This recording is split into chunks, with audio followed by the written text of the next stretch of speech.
I'm sure that you are. We only have good dads in this congregation. So happy Father's Day to all of you who play paternal type roles. And it's not just biological fathers, bio dads. So we want to say hello and welcome and greeting to everybody here. And I would especially appreciate it if you guys would help me with the greeting this morning. All you need to do is just pause for a moment, look around right now. Let's look around the sanctuary, and in a second I'm going to invite you all to greet one another so that everybody who comes here feels like they're welcome and included. That's always really important. So why don't we take just a moment to say hello, and then we'll continue with our service. I'll ring the bell to bring us back. So.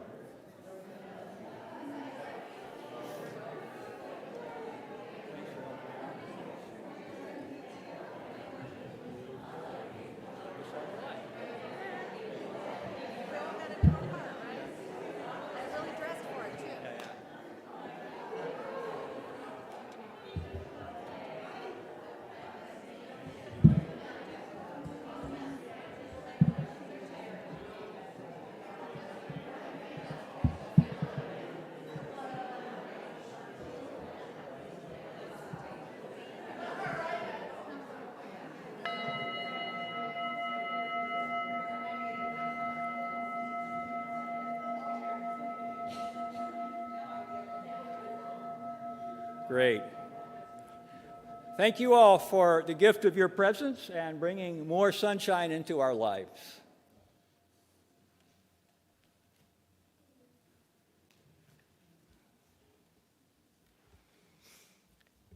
We are living in the greatest revolution in history, a huge, spontaneous upheaval of the entire human race, not a revolution planned and carried out by a particular party, race, or nation, but deep, elemental boiling over of all the inner contradictions that have ever been, a revelation of chaotic forces inside everybody.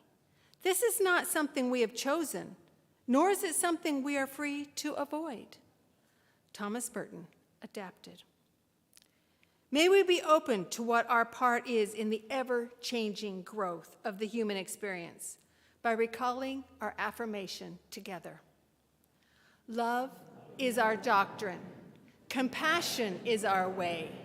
Here we seek to create a joyful home for free religious exploration, build a community of caring fellowship, nurture the hopes, and serve the needs of our world.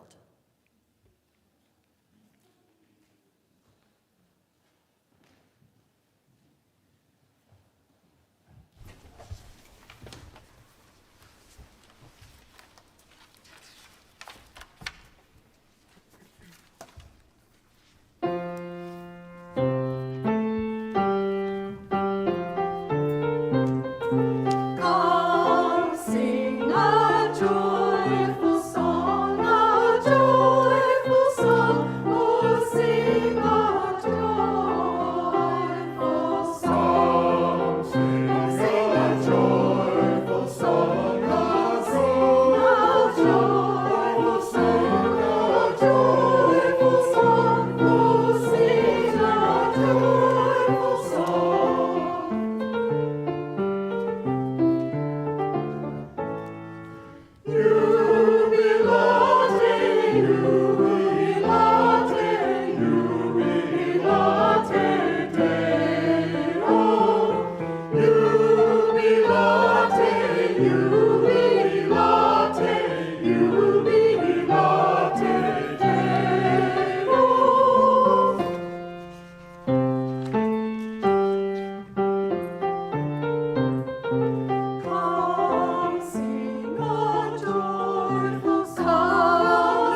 Each week, we light 3 chalices, and I'd like to invite Reverend Rick to help me out with this.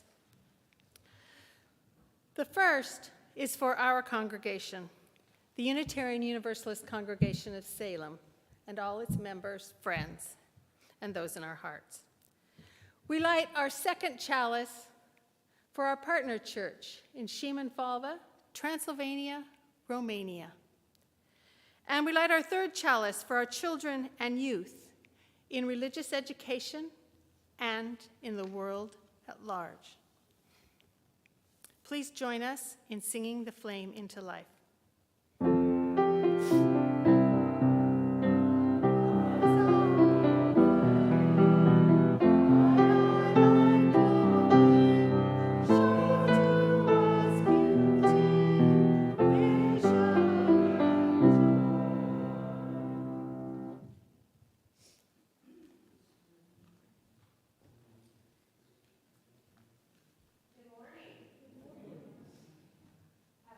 Day. Oh, there it is.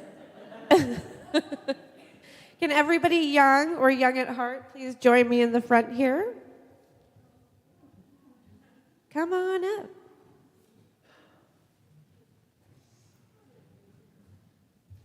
Welcome. Hello, welcome. Have a seat. I'm going to read a story, and the pictures are going to be right up here on the screen for you, okay? Also, I wanted to say Happy Father's Day to my dad, who's here in the audience. Hello, Dad. And Happy Father's Day to everybody here. I'm reading a story called Prince and Knight. Once upon a time, in a kingdom far from here, lived a charming prince who was handsome and sincere. His parents knew that soon it would be time he took the throne, but with a kingdom so grand, the prince could not rule alone. So the 3 of them set out and traveled far and wide on a quest to find the prince, a kind and worthy bride. The prince met many ladies, and he made them all swoon. But it was soon clear that he was singing a different tune. "Thank you," he told his parents. "I appreciate that you tried, but I'm looking for something different in a partner by my side."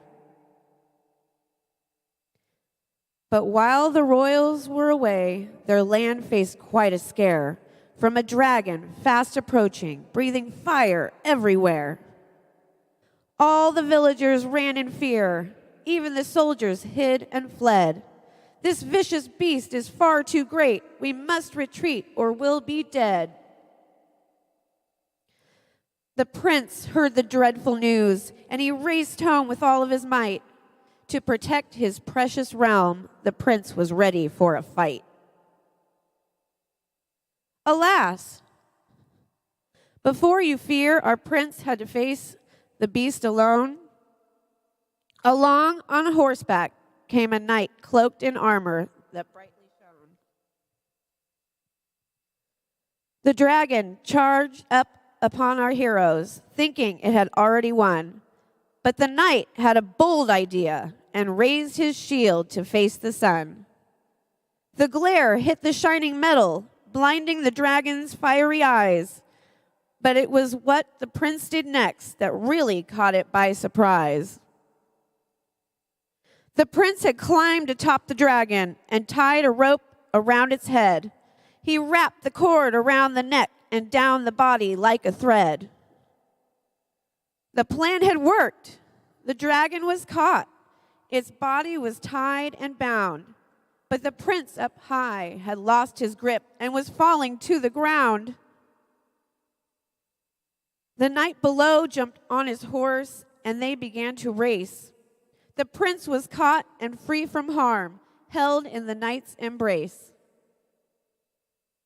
"You saved my life, and you saved mine," they said to one another, and in a flash, to each it felt there simply was no other.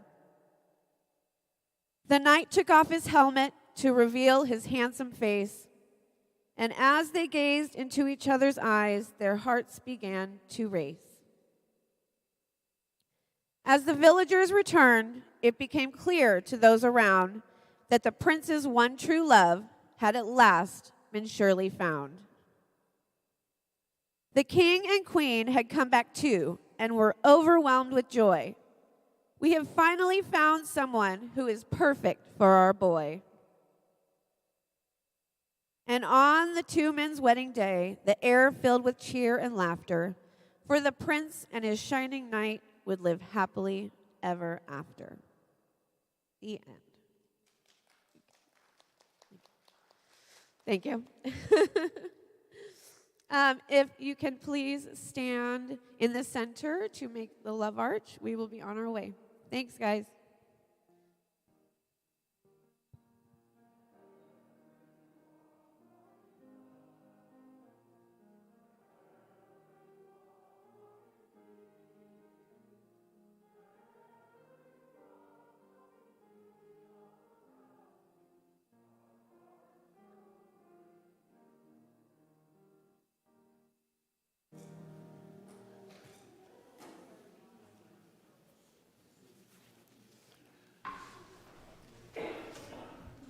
Would you just settle into this very moment of time?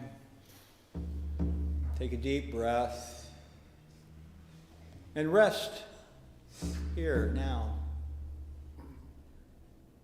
Centering ourselves, feeling the deeper rhythms and impulses of our lives. I was thinking of a hymn. There is a balm in Gilead. There is a balm in Gilead where hurting souls might find healing and wholeness. And that hymn, May There Be a Balm in Gilead, reminds me that we are called to create our own Gilead community where we can come and find healing from our hurts and open hearts and warm embraces. May this be a place where we always ground ourselves in the practices of compassion. Compassion for ourselves and compassion for others. Let this be a Gilead community where we can find wholeness and healing. Compassion is our way. And gratitude as well. There I was early in my ministry here. I would visit Laura Wells, living alone, 104, 105 years old, a wonderful woman.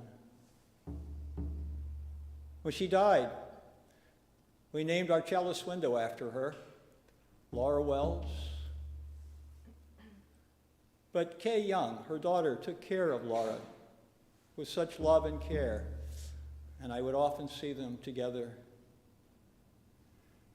And this past week, I saw Kay Young in the hospital, 98 years old, breathing her last. What a wonderful woman, so full of love and cheer and goodness. Such an important person in our community. And we thank you, Kay, for all that you gave us. And we are so grateful. For gratitude and compassion are our paths.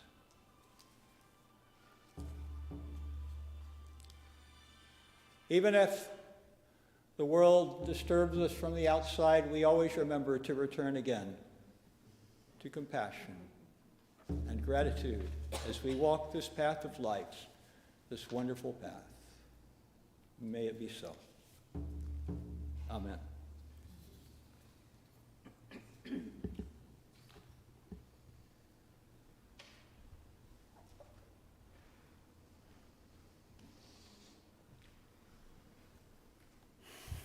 Good morning. I'm George Pitter. I'm your Lifeline's lay representative this morning.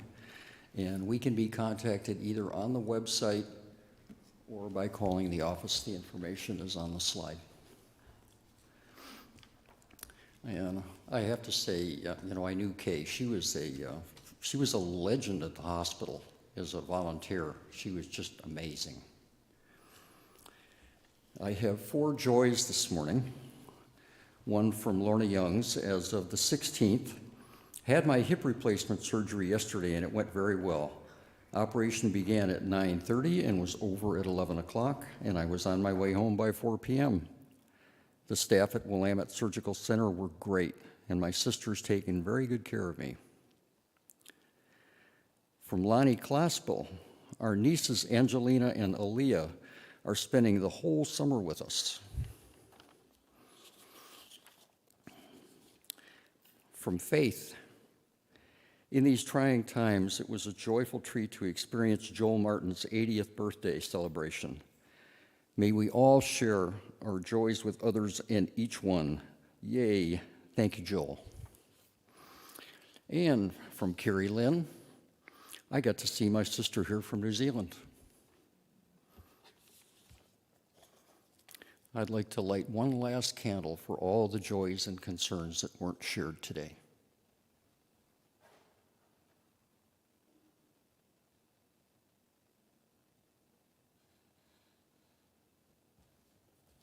Thank you.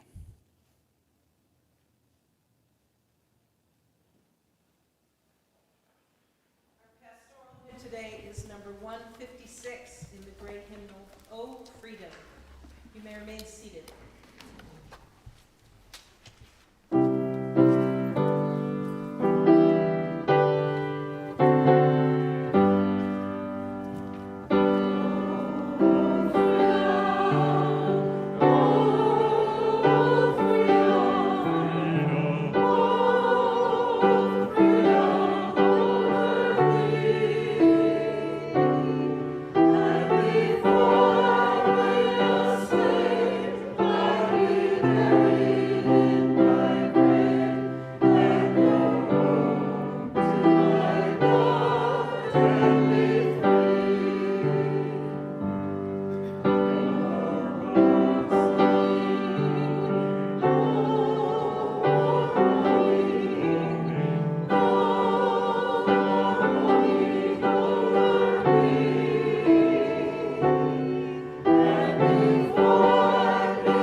Who are your saints? They asked me. We don't have them, I answered. So, who are your spiritual guides, mentors, those you look up to for guidance? They are all around, I answer. What do you mean, they say? Where? They are here, now, I answer. Their kind, calm presence reminds me that all things are possible. They leave doors of enlightenment for me to find, which only I have the key. They are liquid memories of pensives that dive into and find beneath the surface boundless compassion, undying love, appreciative joy. They fill me with unconditional positive regard and then turn around and say it was in me all the time.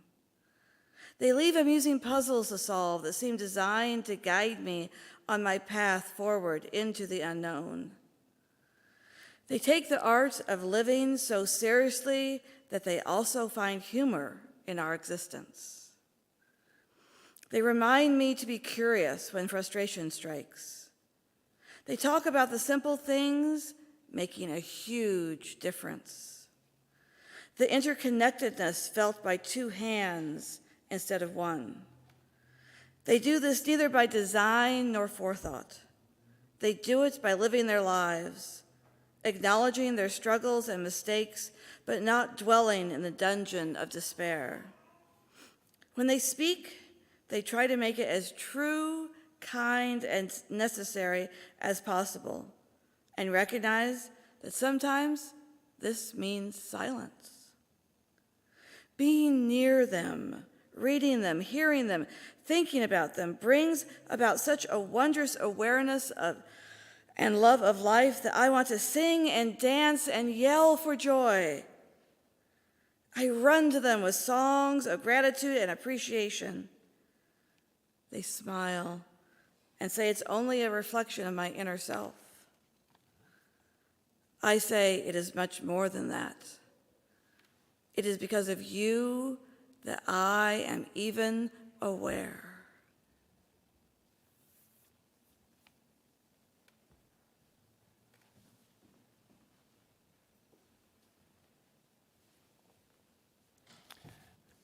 Great piece, Sarah. Thank you so much for that. Thank you, choir, and thank you, Laura, for stepping in and helping good music happen so quickly. So we really appreciate that. When Samuel Joseph May was a young boy, he was living in Boston early in the 19th century. He was born in 1797, and he fell, and he seriously injured himself. He was some distance from his home. So there he was, bleeding, lying down, and my gosh, what was he going to do? Suddenly, a black woman he didn't recognize, this was a young boy, maybe 4 or 5 years old, a black woman he didn't recognize, scooped Sam May up in her arms, and she said to him, "Don't you worry, I know where you live, and I'll take you there." And so she did. And as she approached the May household, all attention, of course, was focused on the injured, bleeding boy.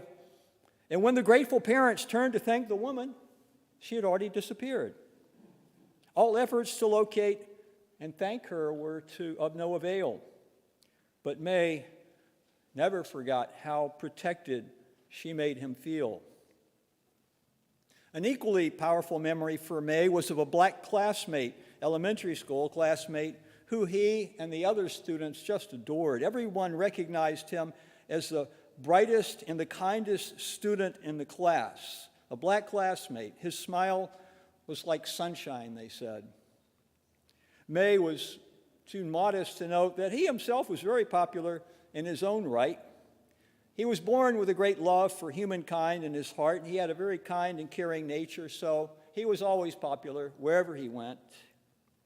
And these early life experiences made him profoundly aware that his love for humankind naturally included blacks on a sure and equal footing with whites. And the same held true for Native Americans and everyone with whom he interacted. Everyone could sense throughout his life that he was a deeply spiritual and he was a trustworthy person.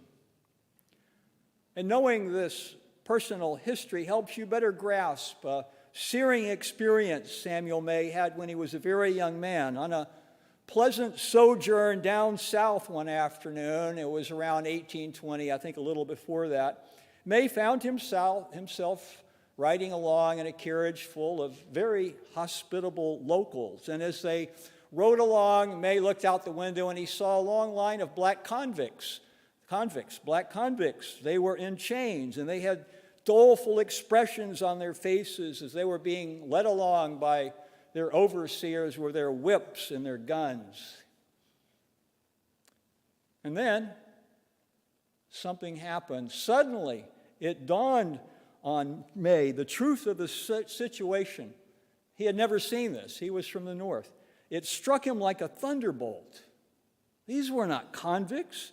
These were slaves being torn apart from their families and sent to a life of bondage elsewhere.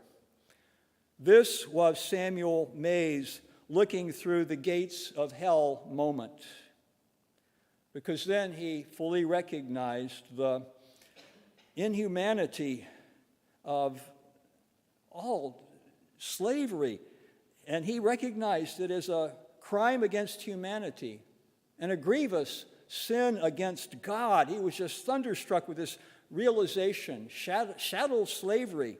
That word chattel comes from the word cattle, which is livestock which can be sold and moved around with no attachment to the land.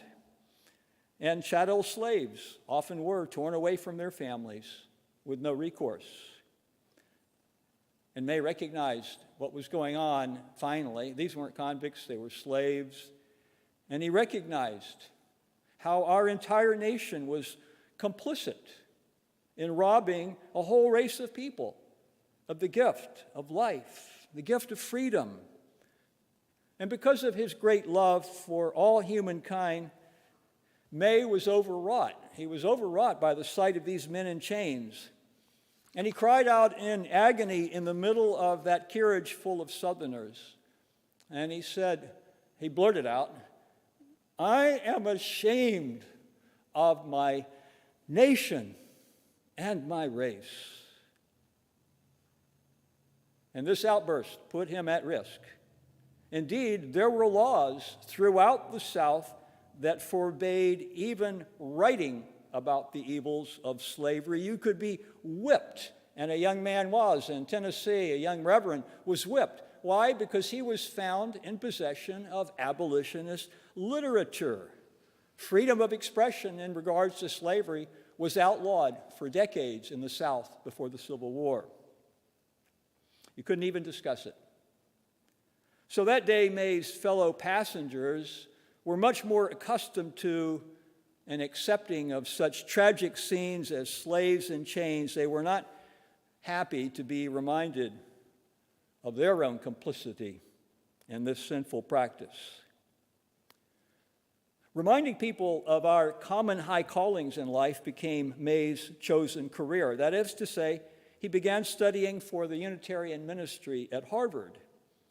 And then, somewhere early in his studies, he went through this theological crisis, this theological evolution in his thinking, and he thought, well, that's it. This whole thing is over because I can't be a minister saying I pretend to believe things that I don't. But then he honestly confided this to his professor, and the good man assured him that being true to yourself, honestly examining matters freely and thoroughly, and deciding upon them impartially and independently, that was a good path to walk. And he saw that May was doing this, and he said, great. This was what they called the liberal principle that they hoped would guide all Harvard divinity students in their lives. Few have ever entered the Unitarian ministry with more solid social standing than young Samuel Joseph May. His family was part of the Unitarian elite in Boston and had been for quite some time. As a young boy, Sam, he could just wander into the office of the Reverend William Ellery Channing. You saw the centering quote this morning from William Ellery Channing that he's considered the father of American Unitarianism, but May could just walk right into his office. And one day, after he had visited with Channing, Channing gave May a piece of candy. You know, candy was a big thing back in the 19th century. They didn't have it everywhere all the time. So this was a really nice thing. And so May had this piece of candy, and he was going home. And as he was going home, he saw a destitute boy. And he went over and he gave the candy to the destitute boy. And then he thought, He ran back to Channing's office and let him know about his virtuous good deed, thinking, of course, he'll now get another piece of candy. But all he got was the Reverend's praise for doing this good thing to the poor boy. And the lesson hit home for young May. Virtue is its own reward. Loving sacrifice should not expect payback. You do some good things and you're not expecting payback. That was probably 1811 or 1812, something like that.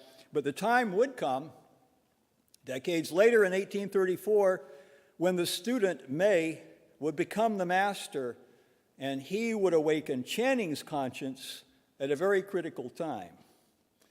But that comes later, so stay awake. As young Reverend May entered the ministry, the spiritual values and the moral truths that guided him compelled him to cast aside fear of consequences for his words and actions. He was naturally confident, bright, personable, and all the Unitarian elite warmly welcomed the well-connected Reverend May into their pulpits. They could see that he would be a bright star in their firmament. That is, until they heard what he had to say. He was a bright star, all right, and his light burned uncomfortably intense in those New England Unitarian pulpits because the young Reverend May was speaking plainly and bluntly about the evils of slavery. And he was preaching to people sitting out there, the merchants and others whose wealth was dependent upon slavery. May's sermons were seen as uncouth. You're not supposed to talk about such controversial matters from the pulpit, he was told. Especially, he was told more quietly, when the church is so dependent upon the largesse of these merchants and other members who indirectly benefited from this cruel, exploitive system. Don't rock the boat. May's own father tried to bring him to heel, and he told him, he said, son, you're losing caste, social standing, by speaking like a rabble-rousing abolitionist rather than a respectable member of the Unitarian clergy. May refused to desist, and he suffered professional and social consequences, but it didn't matter to him. This was of little concern to him because he was aware that something was happening in this country. There was the very slow beginning of a moral awakening happening in the Free States, and he knew that he was called to play a key role. One night at a rally in 1830, May heard the radical abolitionist William Lloyd Garrison speak, and Garrison's raw passion and vivid characterization of the evils of the practices of chattel slavery, it just totally inflamed May's heart. It was a spiritually transformative experience. And afterwards, he just dashed up and introduced himself to Garrison, and he offered him his full support. And he really meant it. He really meant it. During the next 3 decades, William Lloyd Garrison would have no better friend and colleague in the abolitionist movement that served to awaken the nation to the evils of slavery. Got a biography of William Lloyd Garrison. There are dozens and dozens of citations of Samuel May interacting, and every time he's doing something good, he's doing something positive. While he was doing all his abolitionist work, though, May also continued in the parish ministry. It was a role for which he was really well suited. There were some painful moments along the way, to be sure. During his ministry at South Scituate, Massachusetts, a little south of Boston, he was a minister there from 1836 to 1842. One Sunday, Reverend May told the ushers to stop sending blacks and poor people up into the cramped, uncomfortable balcony during worship and to welcome them along with everybody else into the pews with the other worshipers. A few years ago, I actually spoke at that very church. And from the same pulpit as had Samuel May preached, would last a long time, I could see a picture of Samuel May hanging on the back wall. And it serves as a perpetual gesture of atonement for the inhospitable way that some members strongly resisted May's desire to welcome everyone equally. This change was too much for some members, and a polarizing conflict was brewing in the congregation. So May decided that the best thing he could do for all concerned was to move off to other opportunities. And in fact, the education reformer, Horace Mann, was asking May to come work with him for a while, and he did. But that's a totally different story, May as the educational reformer. But May moved on from this ministry because he didn't want to tear the congregation apart. He knew that they would deal with it eventually. But because of his unwavering condemnation of slavery as well as racism, it was inevitable that he was going to fall into conflict with those who denied the full equality of black people. Consider the conflict that May had with the citizens of Canterbury, Connecticut, where the Quaker woman Prudence Crandall, she had founded a school, and the school admitted one black woman and all the white women too. This made it the first integrated school in America.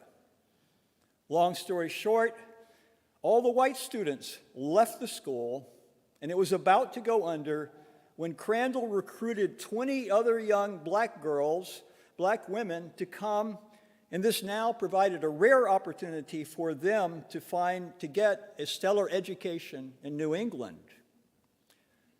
The Canterbury citizenry was instantly outraged, and since women were not generally given the opportunity to speak in public, Crandall prevailed upon Reverend May to be her spokesperson and advocate.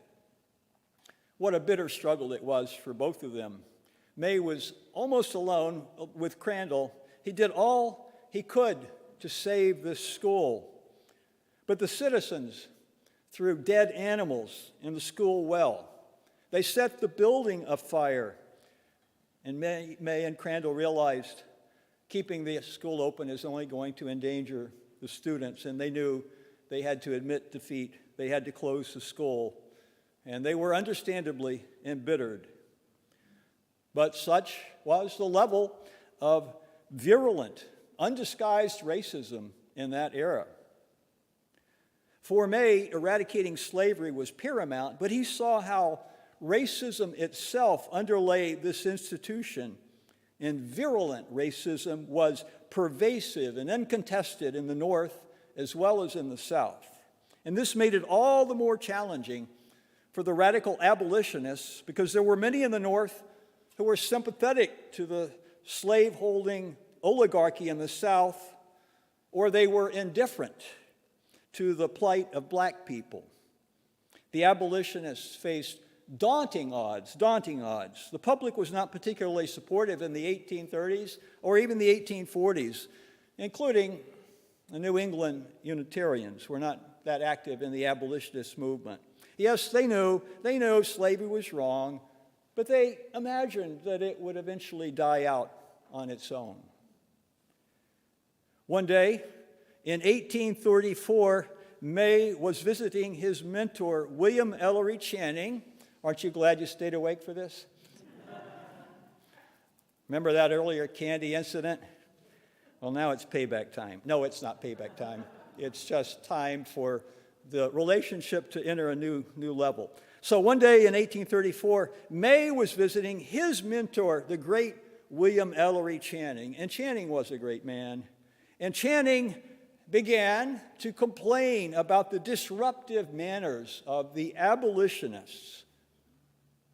This was too much for the normally deferential May, who noted that it was out of place for Channing to judge the abolitionists for their clumsy efforts when the Unitarian establishment wasn't doing anything at all. This was like an outburst, an eloquent outburst, but it was an outburst, much longer than I've told you, but there was silence in the room after this. And then Channing said to May, "Brother May, I acknowledge the justice of your reproof. I have been silent too long. I have been silent too long." And May later noted that he had never admired Channing more than he did at that moment, because he was a great man, but also a humble man, willing to learn, willing to grow. And now Channing also spoke out against and opposed slavery. And sad to say, this had very negative consequences for his ministry. He was the most esteemed minister in our movement at the time, yet he suffered consequences for this, because the time was not ripe, even for the Unitarians, to truly get into the act. May got into the act as soon as he could, as soon as the abolitionist activities began around 1830, and he served as a key leader in the anti-slavery movement in many capacities. There were innumerable times when he was out there publicly calling for the complete and immediate abolition of slavery. That was what the radical abolitionists were calling for. It's not right to enslave somebody. You don't bargain them out of it. Immediate abolition of slavery. That's what they were calling for. And he was really out there all the time. And it was a rough business. There was one 18-month stretch when May was attacked 5 times by pro-slavery mobs in the North. This only served to strengthen his resolve. Indeed, one day the tide would turn, and it would be Reverend May who would be at the head of a mob, albeit a peaceful one. Stay awake. I'll tell you about that in a few minutes. It all began when Congress passed the Fugitive Slave Act in 1850. Dreadful act. It required that the authorities in the free states to cooperate with the slaveholders to help them recapture their runaway slaves.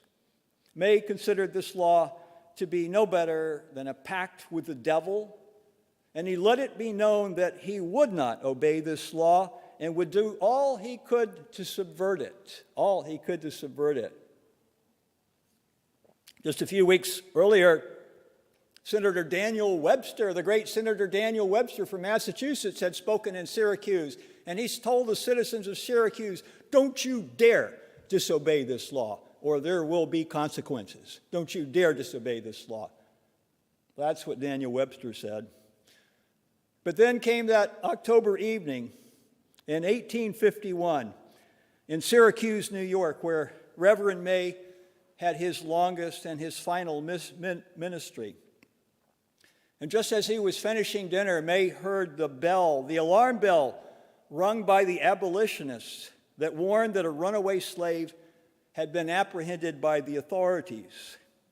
And so May quickly met with the other abolitionists, and they hatched their plan of action. Turns out that a local black man, Jerry McHenry, he worked as a cooper, a barrel maker. He'd been in the community for a long time, well-known, loved, liked. He had escaped from slavery a few years earlier, and now he had been apprehended. But then he got away. But then they caught him again. They put him in chains. They made sure he wasn't going to get away this time. And there he was in chains, in jail, and he was screaming and yelling and doing all he could to escape, and he was just making a terrible, terrible noise, but he was trapped. Jerry McHenry was trapped. And into that raucous scene in the jail, Samuel May appeared in his ministerial capacity, and the authorities asked May if he would sit with McHenry to help calm him down. And May said, "Yes, I'll be glad to." And May went into the despairing McHenry's cell and whispered to him, "We're going to bust you out of here." And that calmed him down.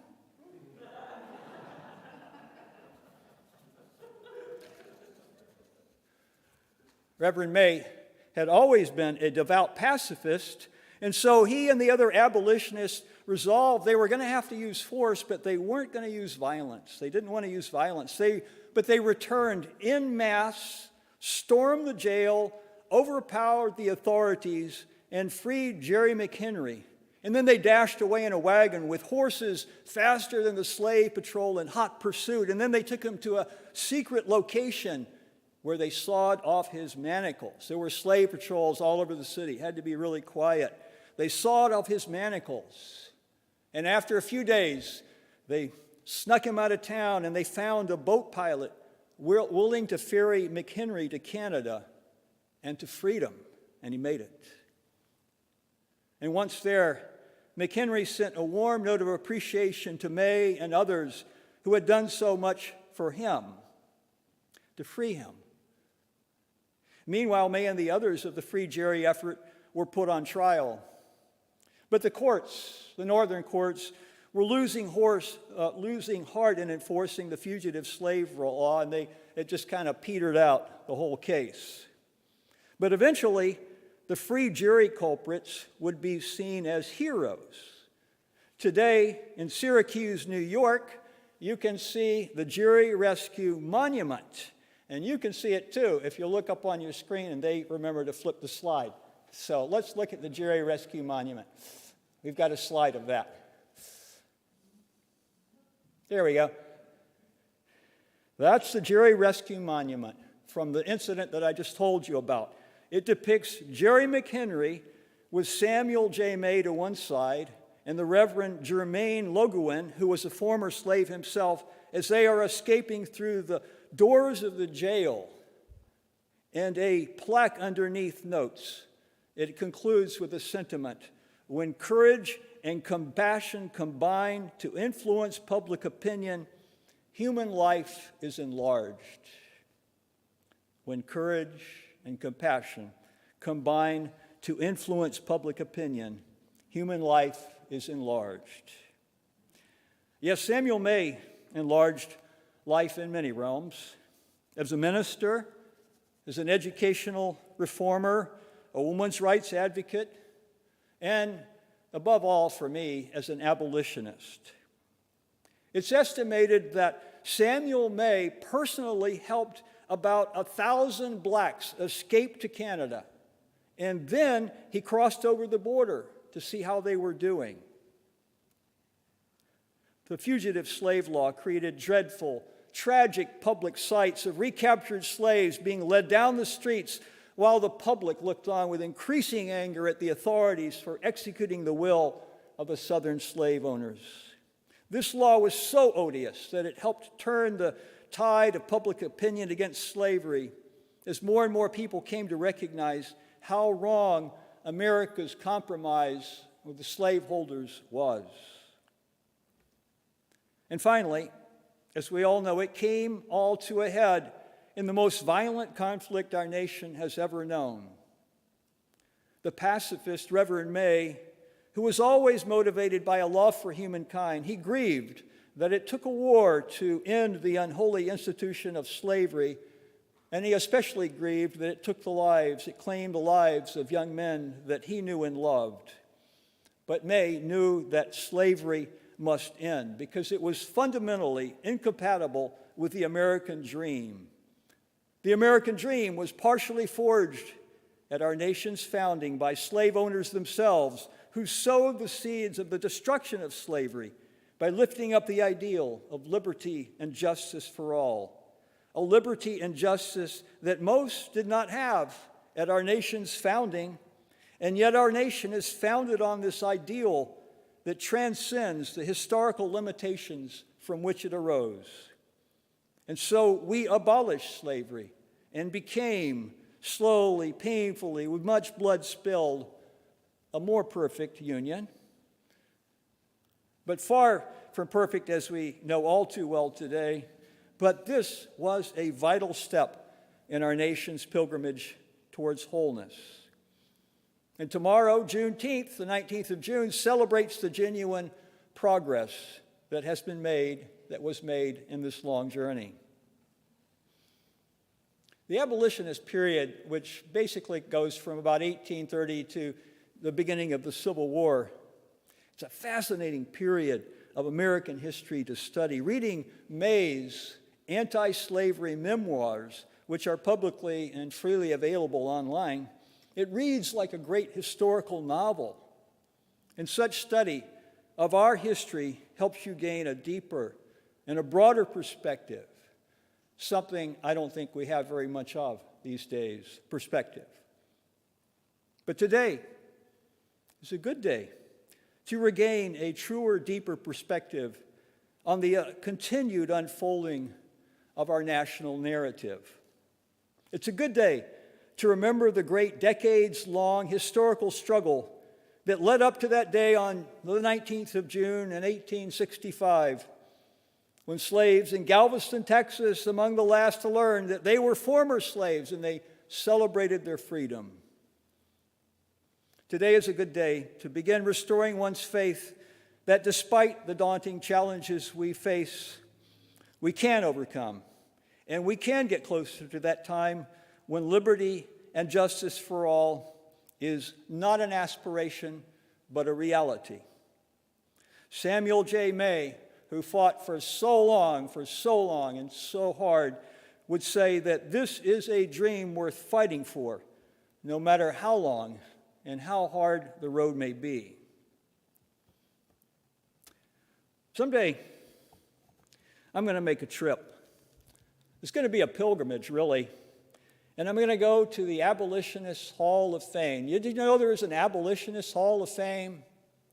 It's much harder to get in the Abolitionist Hall of Fame than it is to get into the Sports Halls of Fame. Only 25 people have been inducted in history. But I'm going to go there, and I'm going to learn about these 25 inductees in the abolitionist movement. The Abolitionist Hall of Fame, it's a very select group. Of course, there's Frederick Douglass and Harriet Tubman, Sojourner Truth, William Lloyd Garrison, and of course, inducted in 2019, the Reverend Samuel Joseph May, who is recognized there as a moral giant ahead of his time. Given that he is so widely neglected, virtually unknown in our Unitarian Universalist movement, I have felt a call throughout my entire ministry to promote the memory of this great soul, that our hearts might be touched and our souls might be enlarged. May it be so.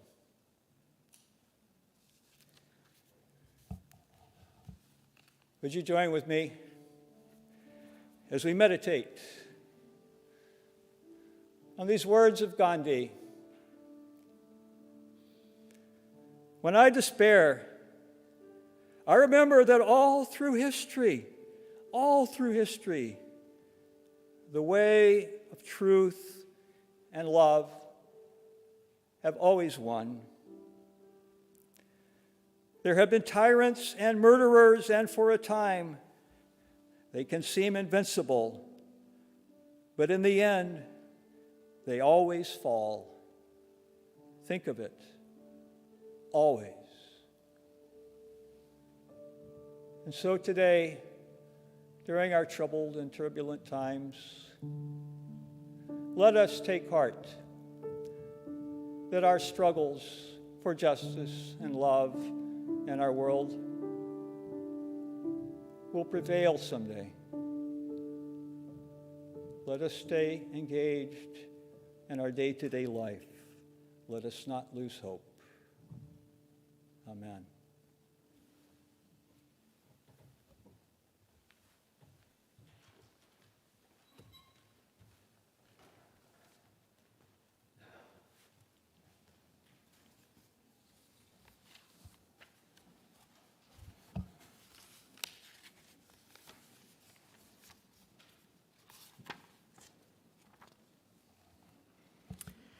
As Rebecca Ann Parker said, your gifts, whatever you discover them to be, can be used to bless or curse the world. Choose to bless the world. Nellie Thompson and Dorothy Patch chose to bless the world when they created a scholarship fund to help Salem students of color achieve their dreams of college or trade school. We support UUCS through our pledges, time, and connections with one another. We support the Salem community through donations to the Marion Polk Food Share. And for the month of June, the Nellie Thompson and Dorothy Patch Scholarship Fund. For those of you who are here, you may donate with the passing of the baskets or bring food to the little red wagon up front for Marion Polk Food Share. If you would like to, or if you are watching us online, you can go to our website, uusalem.org, follow the prompts, and donate that way. Thank you for maintaining the community of UUCS and for helping the wider community of Salem.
Thanks again for that great music.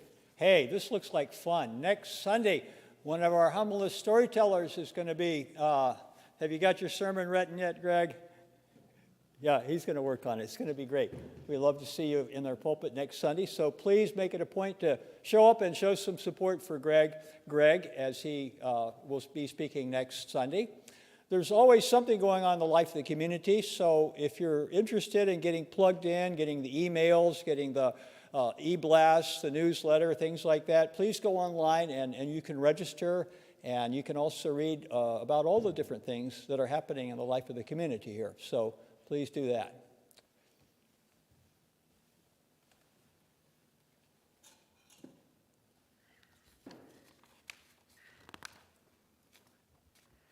Now it's time to take our chalice, our social justice lantern, and light it from our chalice.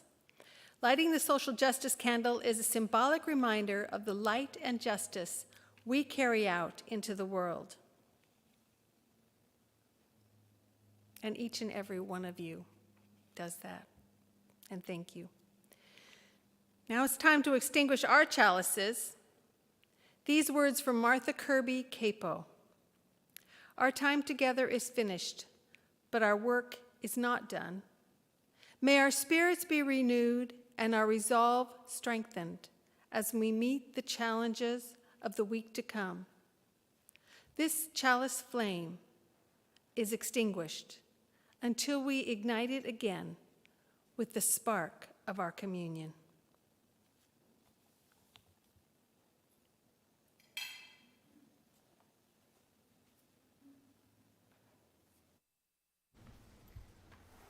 Our closing hymn is in the teal hymnal. It's number 1030, Sia Hamba.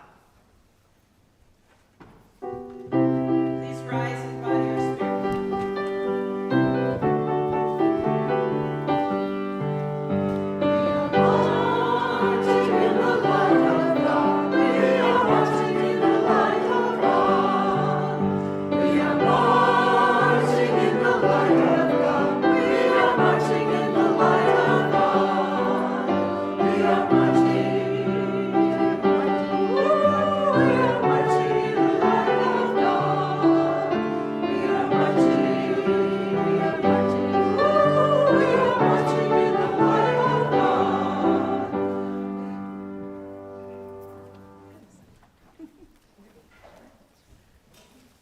Please remain standing, and if you are comfortable, join hands with those around you. Nothing else, join your spirits.